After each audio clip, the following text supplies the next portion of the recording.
Thank you very much, Mr. Chairman. Secretary Bessent, this is the first time we've met. Is that correct? No, ma'am. We actually met one New Year's Eve in the Bahamas. And I was... He didn't make an impression. Why don't I remember that? Well, you were much better at the electric slide than I was.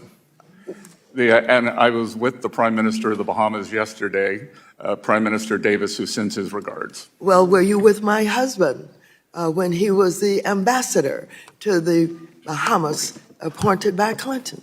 So Well, you're not going to like this. And so this is the first. I didn't remember that.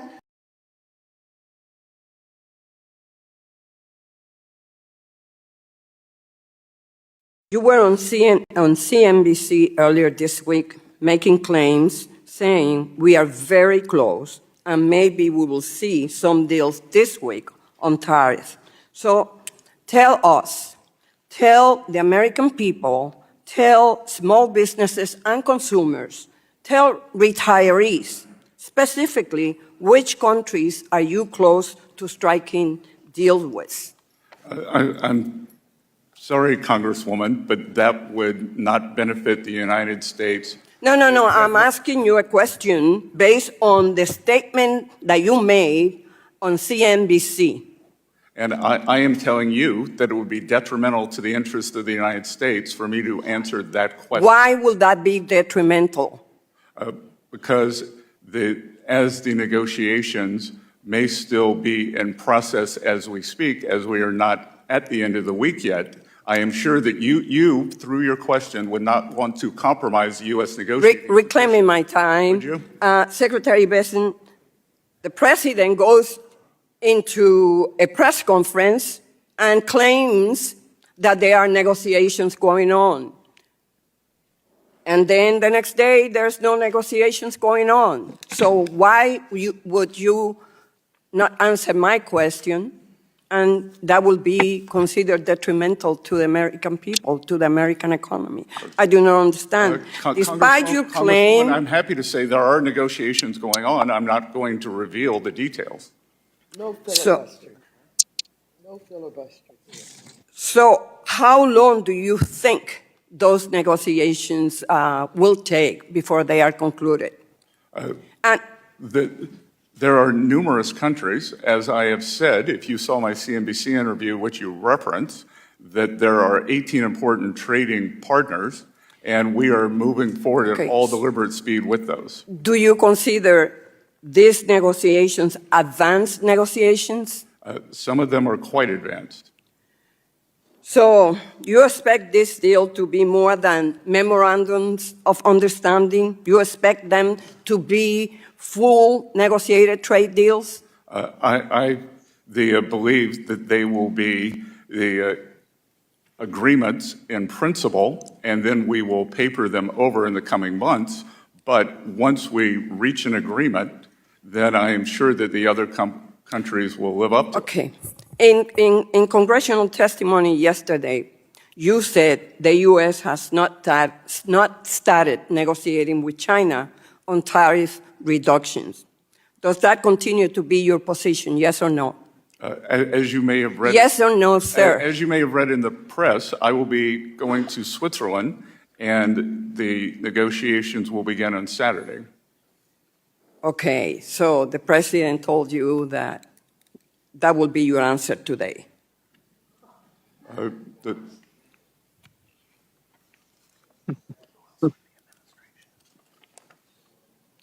So can you tell who from the Trump administration is engaged in those discussions? Which Yeah, discussions? With that's China. our problem. That's our Trade problem. discussions? Pardon? I'm sorry. Trade discussions, yes, sir. Well, the trade negotiations will be led by myself and Ambassador Jameson Greer, And, USTR. and what about Pete Navarro? Sorry? Peter Navarro. He will not be joining us in Geneva. Thank God for that. Are those negotiations considered advanced? Pardon? Are those negotiations considered advanced? As I said, on Saturday we will begin, which I believe is the opposite of advance.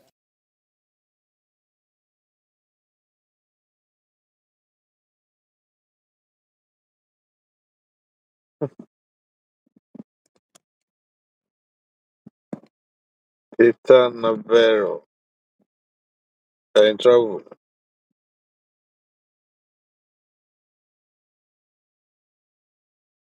Before we begin, I'm pleased to announce that I've just signed a proclamation officially designating tomorrow, May 8th, as a Victory Day for World War II, commemorating the 80th anniversary of America's victory in the Second World War. All over the globe, our World War II allies are celebrating this week, but the United States has never joined in with the proper celebration of our own, and the victory was mostly accomplished because of us. Whether you like it or not, we came into that war and we won that war, and we had a lot of help from a lot of great people, a lot of great allies. But I think there would be nobody that would say that we were not the dominant force in that war, and we don't celebrate it. And I think that's a great disservice to the people that lost their lives and people that fought so hard in winning World War II, and also a separate Victory Day for World War I, and we're going to be doing that too. It was American tanks and ships and trucks and airplanes and service members that vanquished the enemy 80 years ago this week. Without America, the liberation would never have happened. And so we have to pay tribute and homage to those people that gave us victory. And we did something else that people don't talk about. We rebuilt the world. All of these countries that were destroyed, we helped them rebuild. And that's something that, for the most part, others did not do. So with this proclamation, we are hereby honoring the incredible sacrifice and heroism of millions of Americans who served in World War II, along with the unprecedented mobilization, home front that helped deliver this great triumph.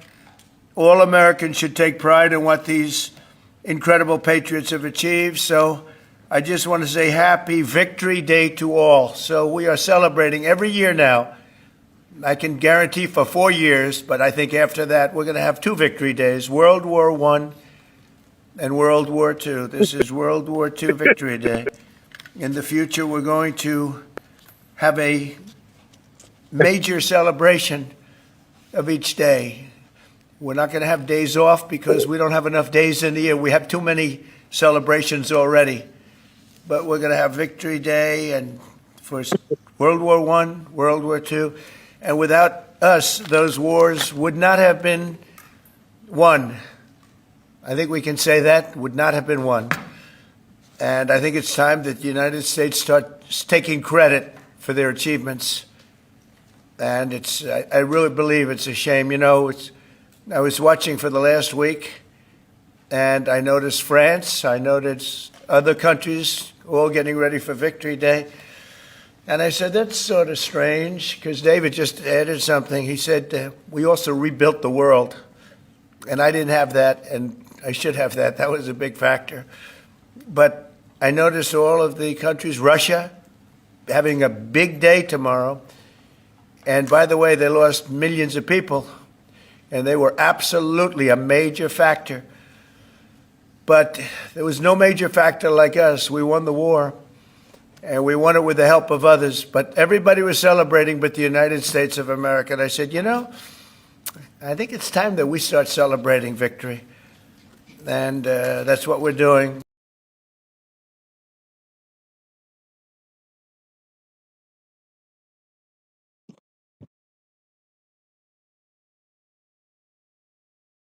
Mr. President, you have said that Canada should become the 51st state. Were you chosen? No. Well, I still believe that, but you know, it takes 2 to tango, right? But no, I do. I mean, I believe it would be a massive tax cut for the Canadian citizens. You get free military, you get tremendous medical cares and other things. There would be a lot of advantages, but it would be a massive tax cut. And it's also a beautiful, you know, as a real estate developer, you know, I'm a real estate developer at heart. When you get rid of that artificially drawn line, somebody drew that line many years ago with like a ruler, just a straight line right across the top of the country. When you look at that beautiful formation when it's together, I'm a very artistic person, but when I looked at that beauty, I said, that's the way it was meant to be. But, you know, I do feel it's much better for Canada. But we're not going to be discussing that unless somebody wants to discuss it. I think that there are tremendous benefits to the Canadian citizens, tremendously lower taxes, free military, which honestly we give you essentially anyway because we're protecting Canada if you ever had a problem. But I think it would really be a wonderful marriage because it's two places that get along very well. They like each other a lot. Well, if I may, as you know from real estate, there are some places that are never for sale. That's true. We're sitting in one right now, Buckingham Palace that you visited as well. That's true. And having met with the owners of Canada over the course of the campaign last several months, it's not for sale, won't be for sale ever. But the opportunity is in the partnership and what we can build together. And we have done that in the past. And part of that, as the President just said, is with respect to our own security. And my government is committed for a step change in our investment in Canadian security and our partnership. And I'll say this as well, that the President has revitalized international security, revitalized NATO, and us playing our full weight in NATO, and that will be part of it. And they have, I must say, Canada is stepping up the military participation because Mark knew, they were low and now they're stepping it up, and that's a very important thing. But never say never. Never say never.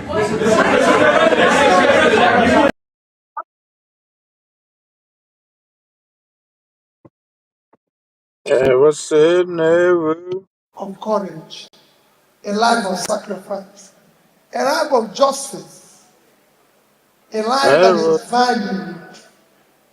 But most importantly, his continued living that life to the end. I listened to my brother Mike when he talked about, may the labor of our heroes past not be in vain. I'm sorry, I'm happy that Jagawan is here, and I'm happy that Jonathan is here. But I can tell you, their sacrifice is in vain. They've sacrificed for nothing. When this country, when people were protesting,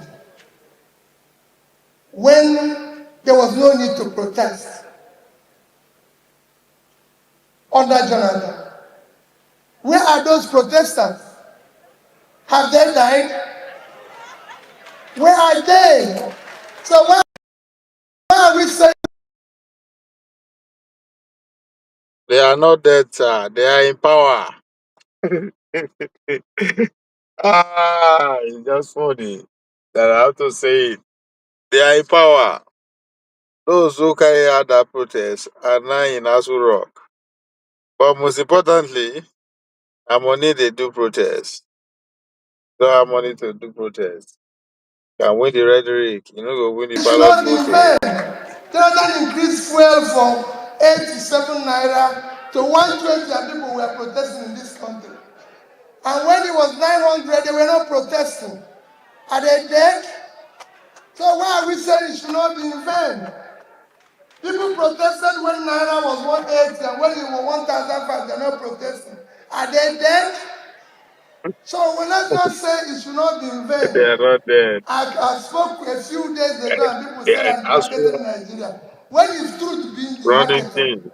World Bank has just shown that 75% of Nigerians in rural areas are poor. Is World Bank marketing Nigeria? Okay. UNICEF 2 days ago released that Nigeria now have over 2 million malnourished children, the second highest in the world. Are they marketing Nigeria? Let's face the reality. Their labor is in vain. We have a country now that is not democratic. They We are take not us a to back democratic gutter. country. Let's tell ourselves the truth. Is the election that happened in Edo, is it democratic? Just the last election in Edo is the most undemocratic election. Everybody knows who won Hey, that leave Edo election. alone. No. Leave Edo So for our why are we matter. keeping it and saying, let your work not be in vain? It So is be in free vain. also So we before we can change start that for thinking you in now. pieces now, because they've destroyed everything people have sacrificed for. We change that for Obio. Look at what is happening in Nigeria today. Above all, Jaragowan, you sacrificed everything. The country people sacrificed has turned into a crime scene. All we do today is stealing, stealing, stealing, stealing. You know, and we have to do something. All we need to do, he lived a courageous life. May God Almighty that called him home grant Let's him eternal organize those. rest and grant us the courage to look into what our father lived for and start picking our pieces. May God bless all of you.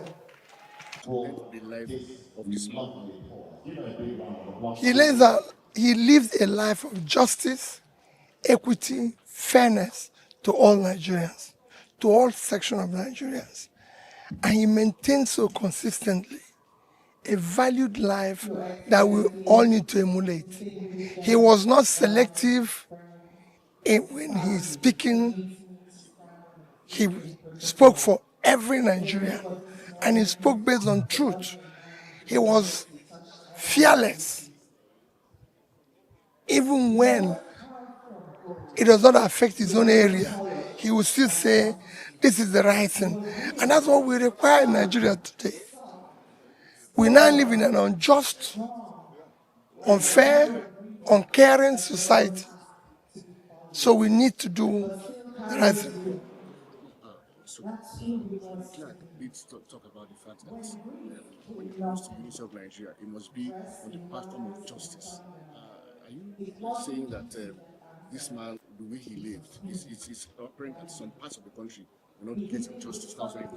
It's for you to assess.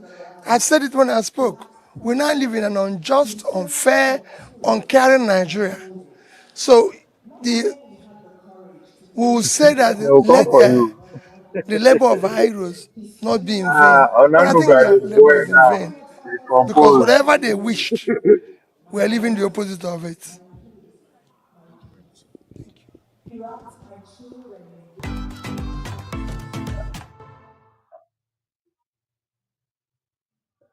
Obi is calling for protest. You no get money to, you no know say na money.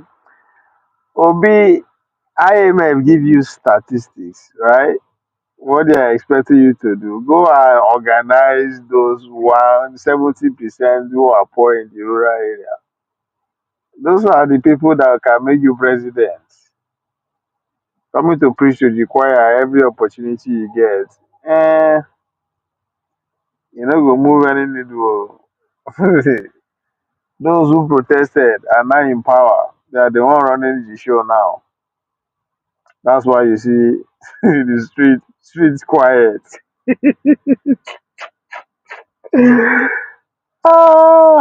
Street nana, street the internet. Medium na I get street now. So you are here, Obi, you are crying that the grand hard, I lie.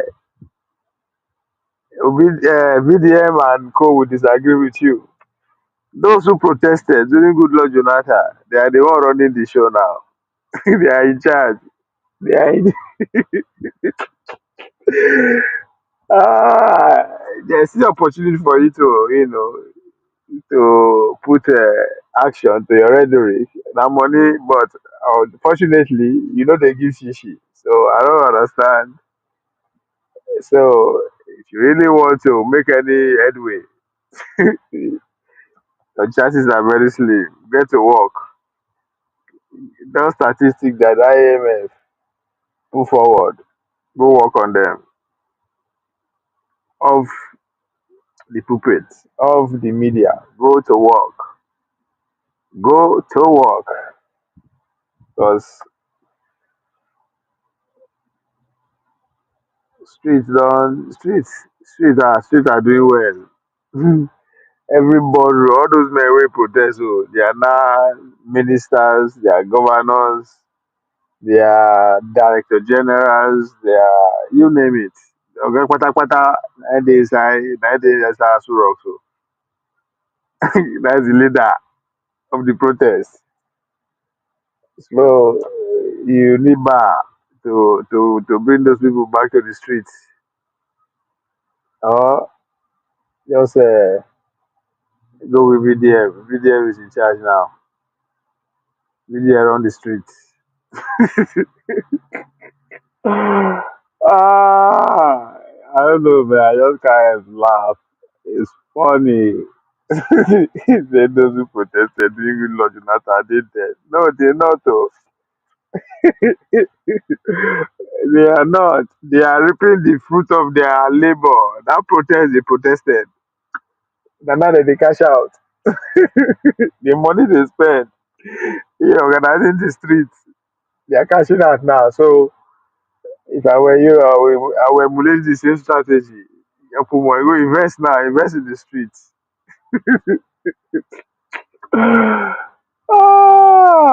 If that's a, we can see, invest in the streets. If not, now the same playbook. How they change out. Gotta invest in the streets.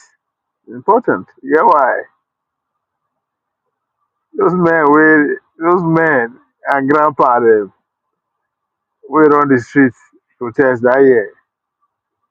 Reflex now. They're living their best life. Even those who die, their relative represent. They ain't fucking around, man. So, Oga, Peter, of courage, a I don't life of know. I sacrifice, can't help you a on this life one. of justice, a life that is valued. But most importantly, his continued living that life to the end.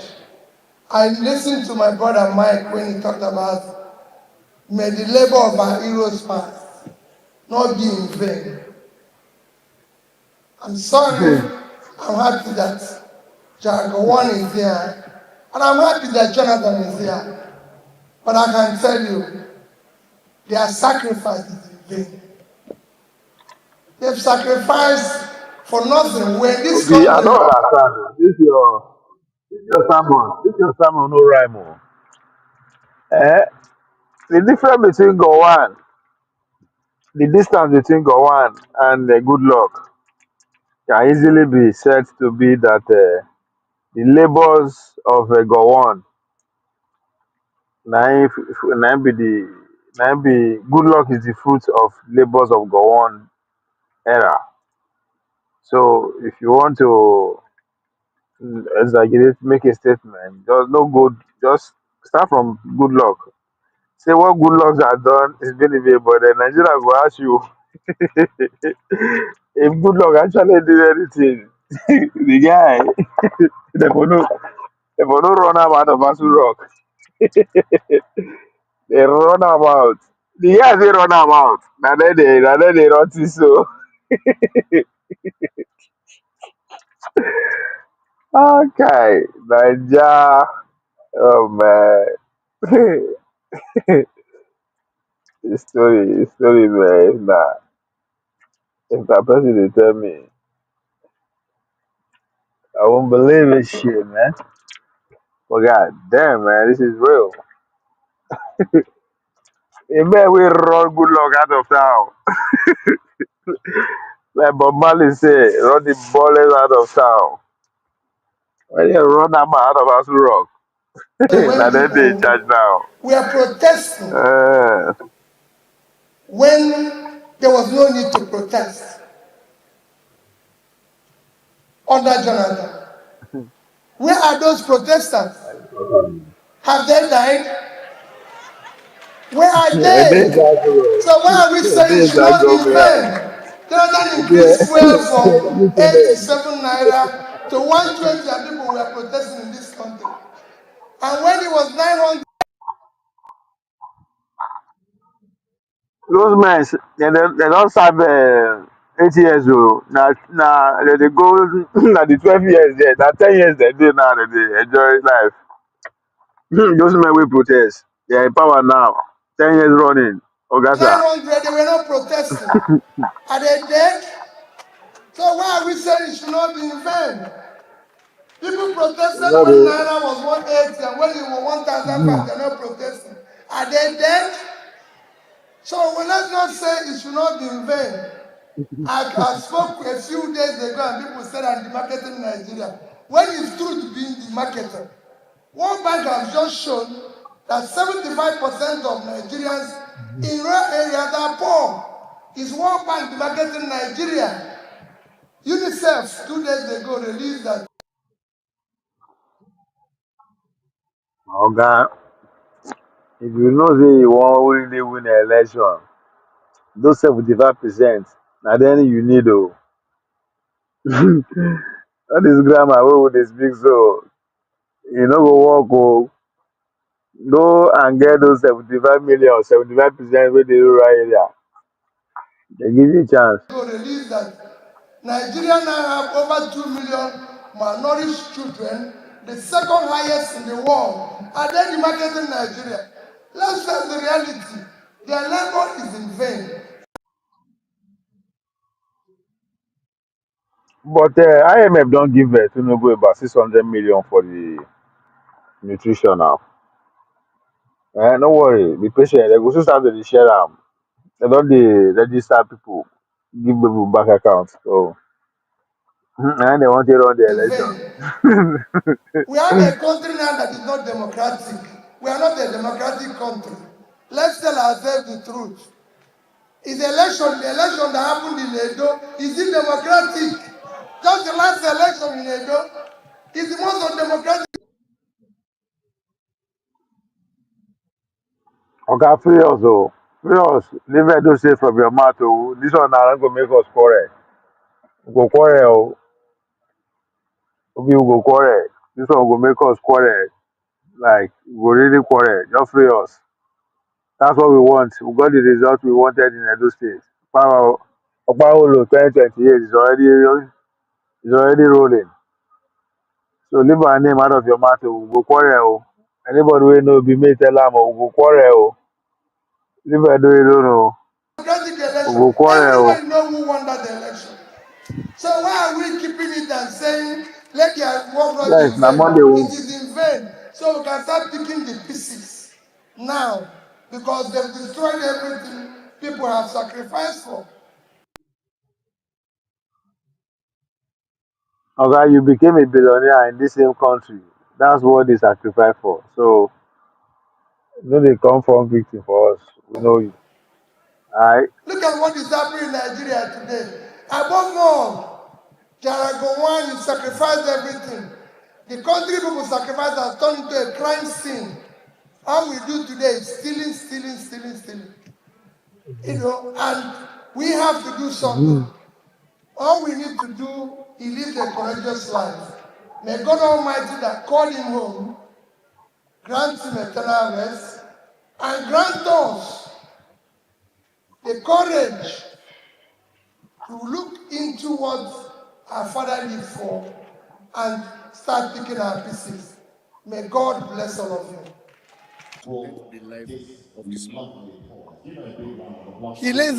He lived a life of justice, equity, fairness to all Nigerians, to all sections of Nigerians.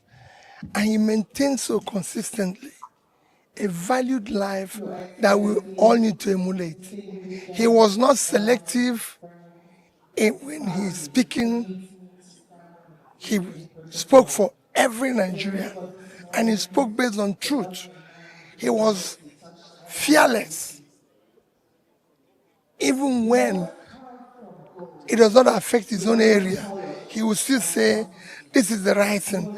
And that's what we require in Nigeria today. We now live in an unjust, unfair, uncaring society. So we need to do the right thing.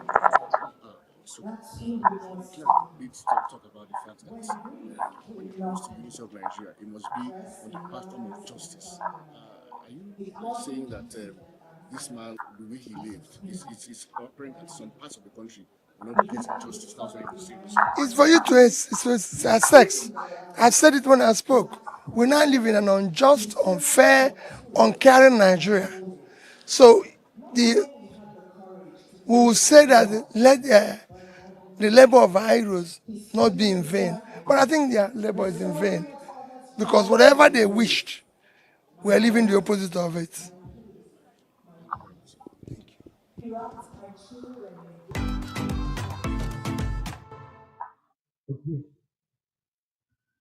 People will be happy for him. Happy for him, man. Tinubu don't sweep the streets. Tinubu clean the streets. He clean them. Oh man, no pot. No pot. Those who could never join APC, frontally, we are fixing a date.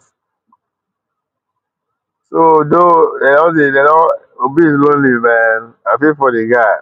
Those who run the streets, who protested during good luck, and now 10 years in power. So they understand the streets. They understand the streets. If you want to remain, they don't use VDM. The VDM, nine co-opt the remaining one with social media. That's it. So the only constituency that is left untapped that will be that you can go and organize and spend money because those men spend money to be on the street.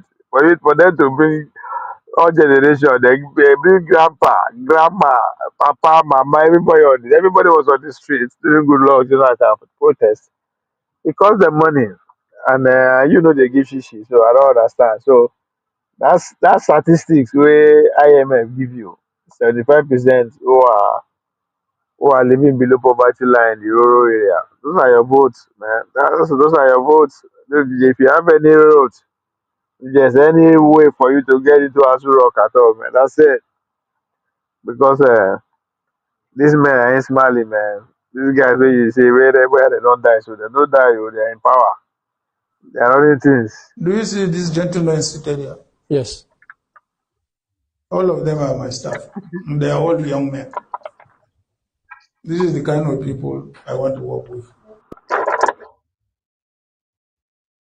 You see, Obi, this one say they part of those men we run the street. Very good luck. You see how you see what they do? He knows that they don't die. He knows that they need power, but he decided to say, okay, let me front the young generation to say, okay, I see them with them. You see what he's doing? Everybody gets strategy, but On the issue of restructuring, there is no way I could publish a whole book. Have you read my book on restructuring? No, I haven't yet. Yes. I believe in restructuring because I was born and grew up in a man, restructured Nigeria. As yes. far as restructuring is concerned, is one of my major. Who be that dog guy? You say yes, I read it. Don't be restructuring. I don't say don't go ask you any question again. If you ask you, what do you think see about it? I say yes, you are. If opportunity is given to you, I think Nigeria that will be your blueprint. The book is your blueprint. I've been waiting there. Which there's a lot of names that pop up during the election period. Manifesto, blueprint, which one again? You know, but not tell him I say yes.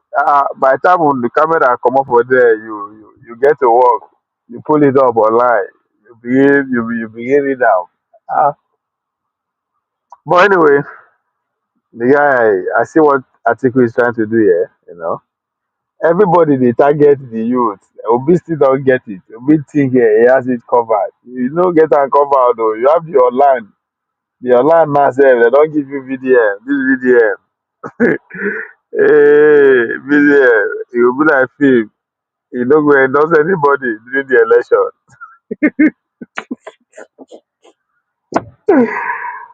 Ah, Ọlọ́run ọba o. Anyway, Major political beliefs and doctrine. So If I have the opportunity, I definitely will restructure this country.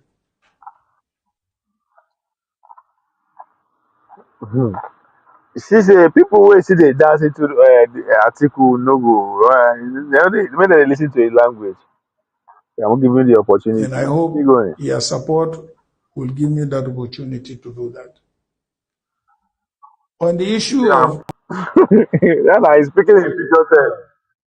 I hope your support will give me the opportunity. coalition Speaking of for tomorrow. political parties, not coalition just to grab power as was done in 2014, but coalition who really believe in the ideals of a truly Federal Republic of Nigeria. And I believe very soon you will hear from you that you can. Now, now this English where would they speak? Maybe our problem. Because this na the same line that they talk for the past 60 years, if I'm not mistaken. If to say na native language I still dey talk am, na like there's no two way to talk am. Na one way straight. But they will always come with different very narrow. They say there are so many ways to market. Expect good That's what news it is and from it that is. because the coalition is not built around any single individual. It is built around political beliefs, and there are participants from all the major political parties, from APC, from PDP, from Labour, and others. So I really look forward, to having regular communication with you, with your organization, so that we can also benefit from your inputs in what we are currently doing. So I thank you very much indeed for this visit, and I hope this is the beginning of working cooperation together with you.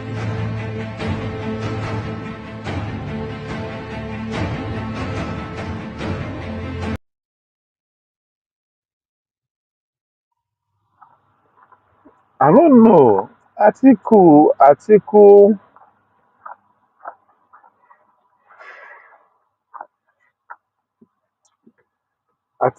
no five. The people he uses, I don't know. Is it that the people he use to build structure around youth, to recruit youth in Nigeria, is it that they are incompetent or he is in their way? Something because I don't understand why. Because it's trying so hard. He's the most followed presidential candidate going to 2023 on Twitter, on X, whatever you call it now. It's been among the presidential class before Obi come into the mix.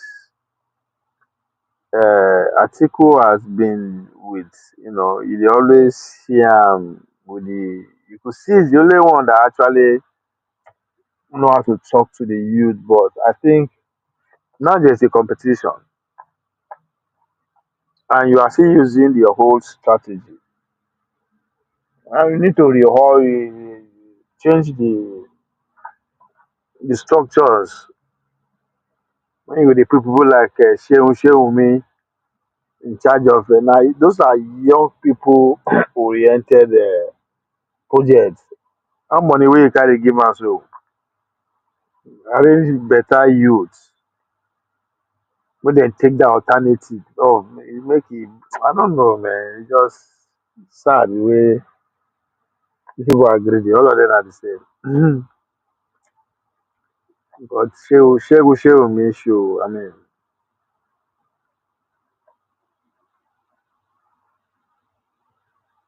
should have contracted that to younger folks from a different regions. If to say Atiku really want to be now from somebody from the southeast, but give that project younger person, it's going to be hard, but it's doable.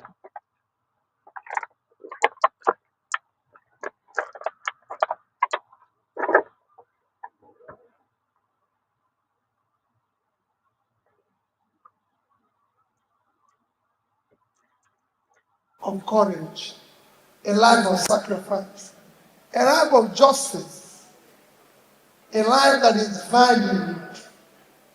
But most importantly, his continued living that life to the end. I listened to my brother Mike when he talked about, may the labor of our heroes past not be in vain. I'm sorry, I'm happy that Jagawan is here, and I'm happy that Jonathan is here. But I can tell you, their sacrifice is in vain. They've sacrificed for nothing. We're in this country when people were protesting, when there was no need to protest under Jonathan. Where are those protesters?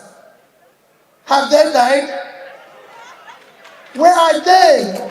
So why are we saying it should not be in vain?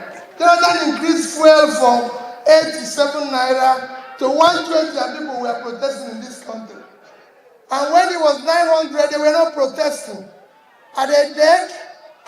So why are we saying it should not be in vain? People protested when naira was 180, and when it was 1,005, they're not protesting. Are they dead?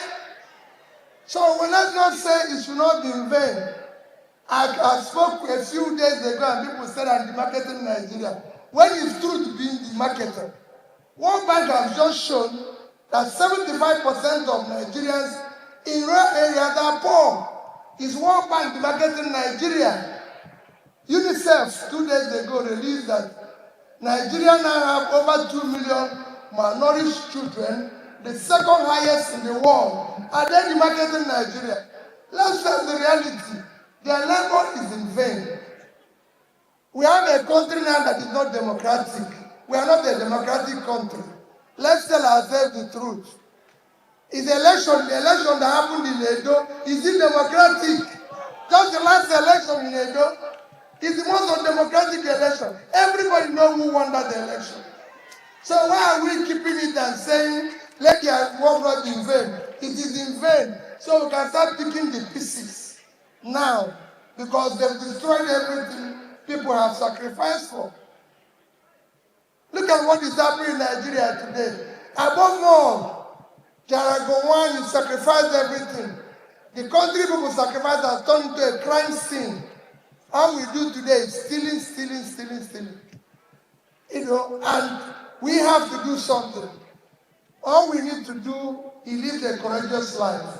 May God Almighty that called him home grant him eternal rest and grant us the courage to look into what our Father lived for and start picking our pieces. May God bless all of you.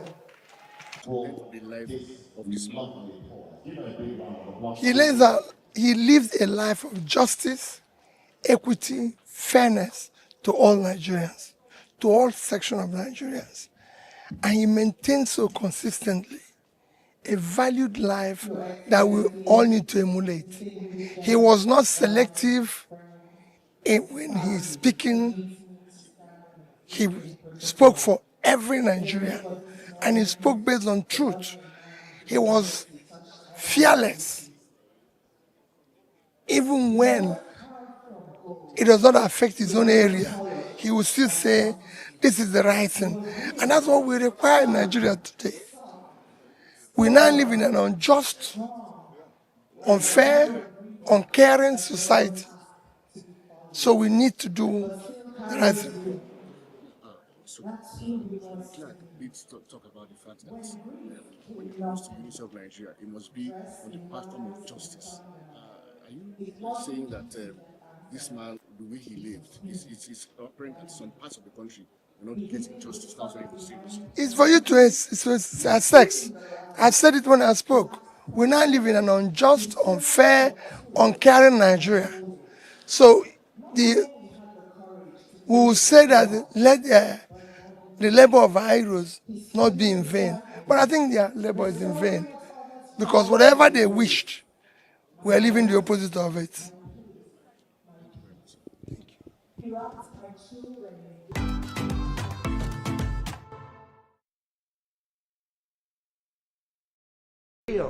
When are we going to sign? When? It's very simple. We're going to say, in some cases, we want you to open up your country. In some cases, we want you to drop your tariffs. I mean, India, as an example, has one of the highest tariffs in the world. We're not going to put up with that. And they've agreed already to drop it. They'll drop it to nothing. They've already agreed. They would have never done that for anybody else but me. So we're going to put down some numbers, and we're going to say our country is open for business. And they're going to come in, and they're going to pay for the privilege of being able to shop in the United States of America. It's very simple. It's very simple. So I wish they'd keep, stop asking, how many deals are you signing this week? Because one day we'll come and we'll give you 100 deals. And they don't have to sign. All they have to do is say, oh, we'll start sending our ships right now to pick up whatever we want or to bring whatever we want. It's very, very simple. And I think my people haven't made it clear. We will sign some deals, but much bigger than that is we're going to put down the price that people are going to have to pay to shop in the United States. Think of us as a super luxury store, a store that has the goods. You're going to come and you're going to pay a price, and we're going to give you a very good price. We're going to make very good deals, and in some cases we'll adjust. But that's where it is. And we've been ripped off by everybody for 50 years, and we're just not going to do that anymore. We can't do that. And we can't let any country do that to us. We're just not going to do it anymore. On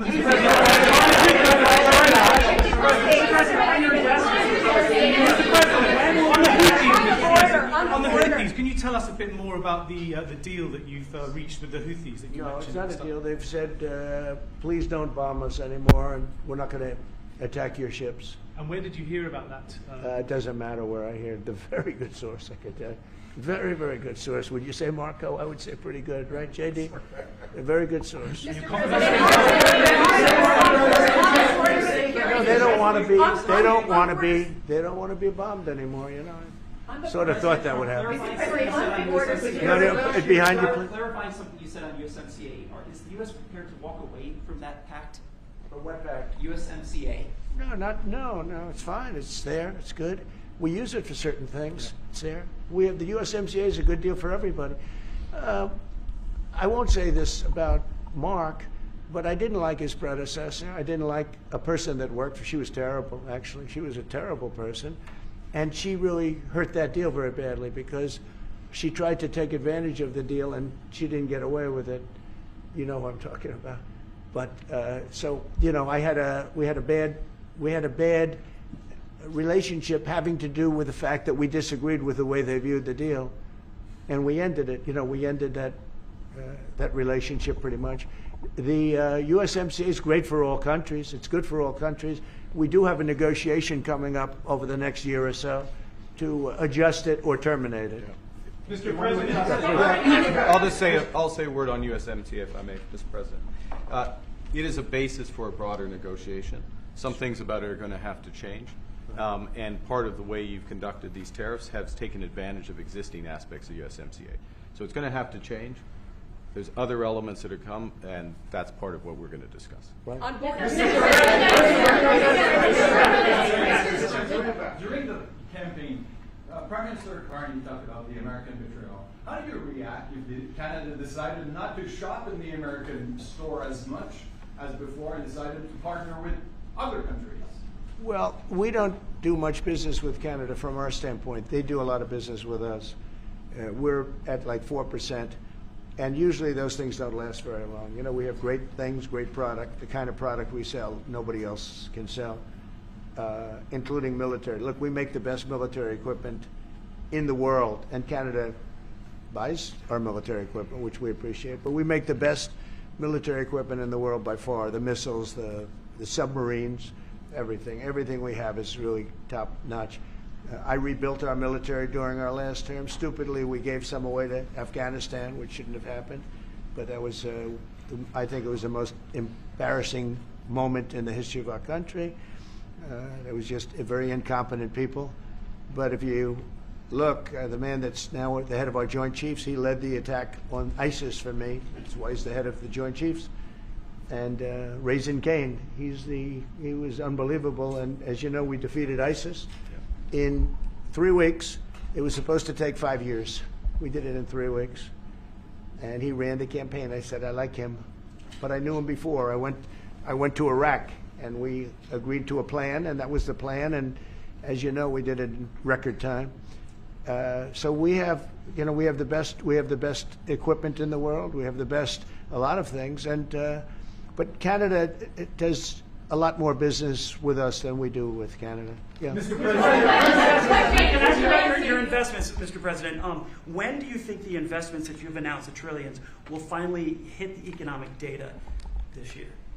When you're saying about the tariffs? No, about the investments that you've announced. You've announced. Oh, it's hitting right now. Look, they're already starting AI plants. These are not people that look for financing. That's a good thing.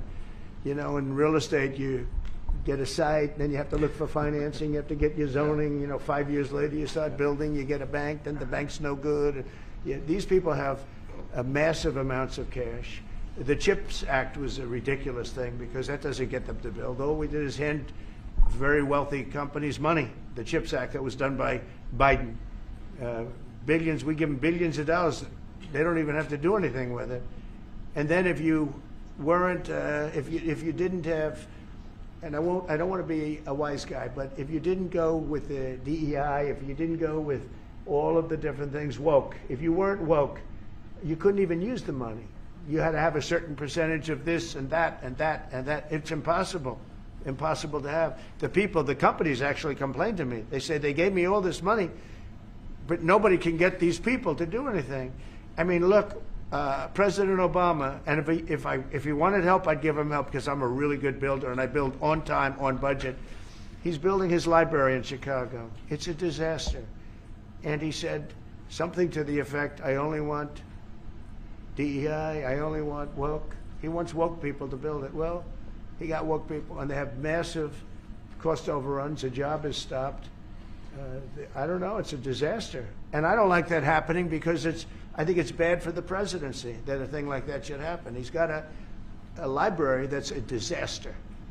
And he wanted to be very politically correct, and he didn't use good, hard, tough, mean construction workers that I love, Marco. I love those construction workers. But he didn't want construction workers. He wanted people that never did it before, and he's got a disaster in his hands. Like millions of dollars, really many millions of dollars over budget.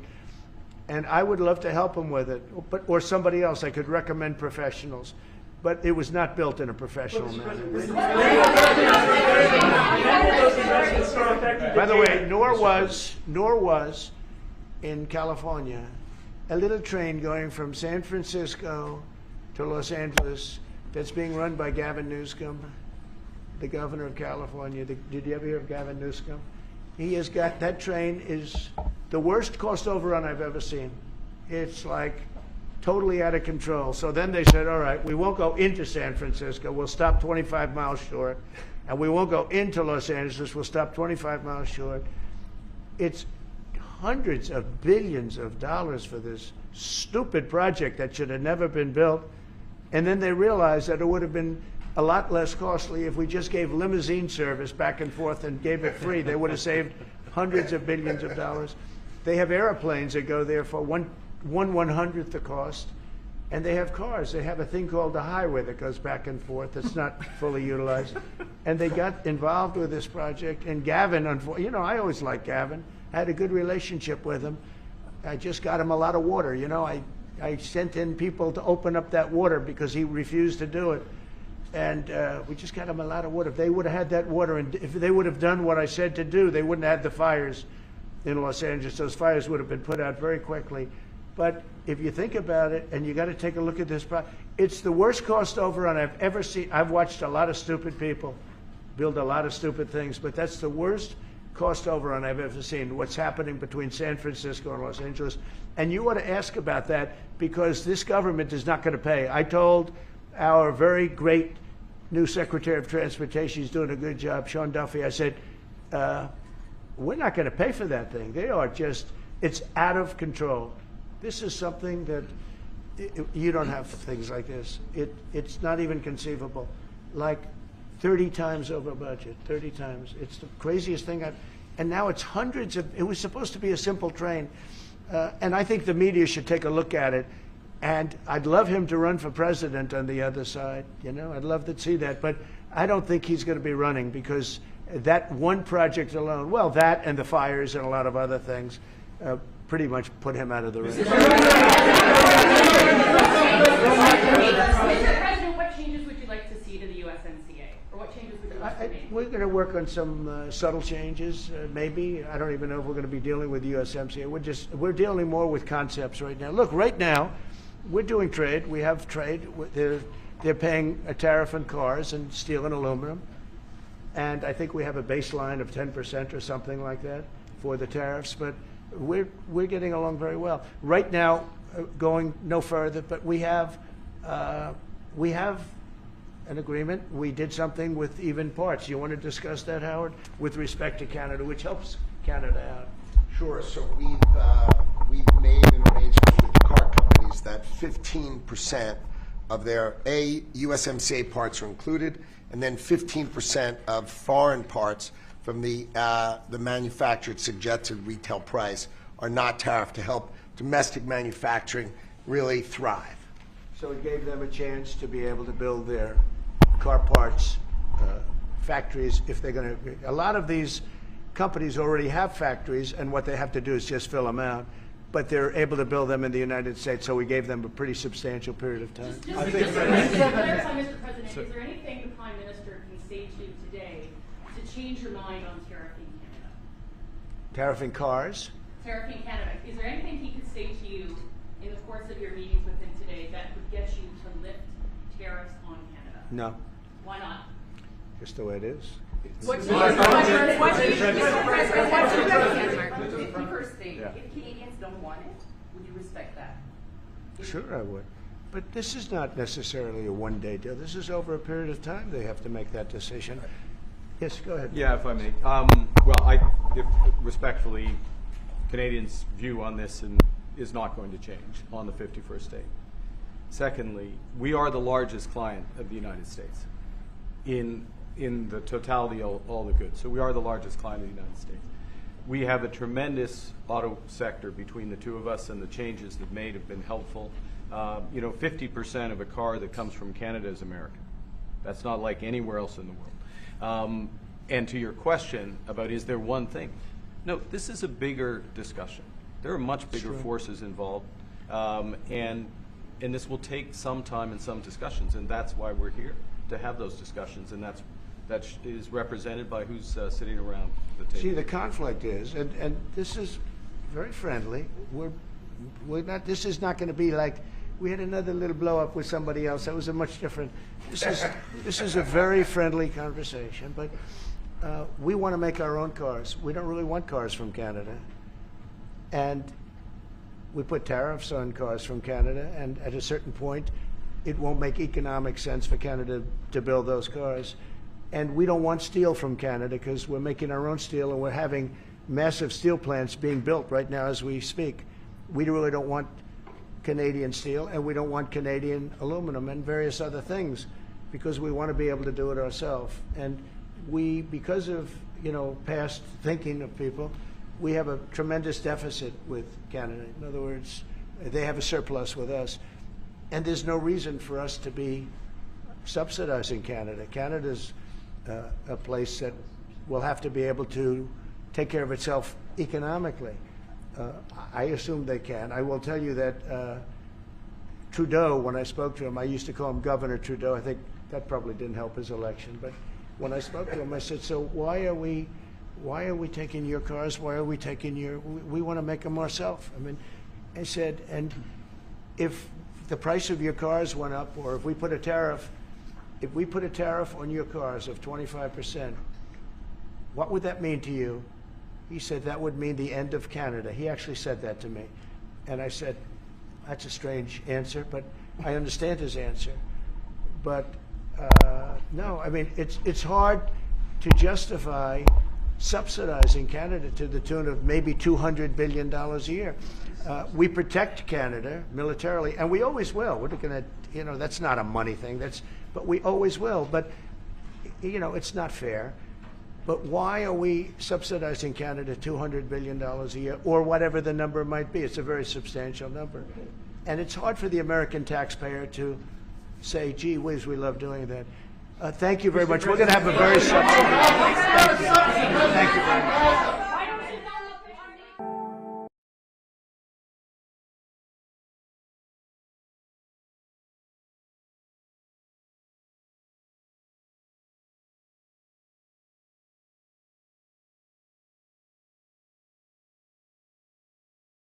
Of courage, a life of sacrifice, a life of justice, a life that is valued. But most importantly, his continued living that life to the end.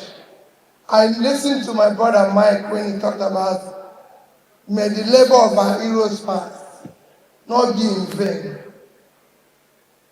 I'm sorry, I'm happy that Jagawan is here, and I'm happy that Jonathan is here. But I can tell you, their sacrifice is in vain.